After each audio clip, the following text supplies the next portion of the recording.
ಮುಂಜಾನೆಯ ಆರಾಧನೆ.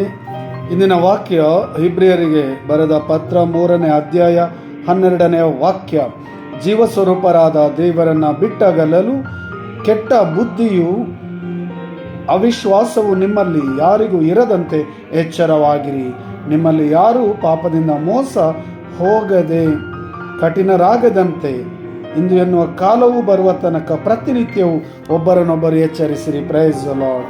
ಜೀವಸ್ವರೂಪರಾದ ದೇವರನ್ನು ಬಿಟ್ಟು ಆಗಲ ಹೋಗದಂಥ ಕೆಟ್ಟ ಬುದ್ಧಿಯು ಅವಿಶ್ವಾಸವು ನಮ್ಮಲ್ಲಿ ಯಾರಿಗೂ ಬರದಿಲ್ಲರಿ. ಆದ್ದರಿಂದ ಪ್ರತಿದಿನ ಪ್ರಭುವಿನ ನಾಮವನ್ನು ಸ್ಮರಿಸುತ್ತಾ ಆರಾಧನೆ ಸ್ತುತಿ ಮಾಡುತ್ತಾ ವಿಶ್ವಾಸದಲ್ಲಿ ಸ್ಥಿರವಾಗಿದ್ದು ಪ್ರಭುವಿನಲ್ಲಿ ನಂಬಿಕೆ ಜೀವಸ್ವರೂಪರಾದ ಜೀವದಾತರಾದ ಪ್ರಭುವನ್ನು ನೆಚ್ಚಿಕೊಂಡಿರಲು ಬೇಕಾದ ಕೃಪೆ ಕರುಣೆ ಲಭಿಸಲಿ ಕೇಳಿಕೊಳ್ಳೋಣ. Hallelujah, hallelujah.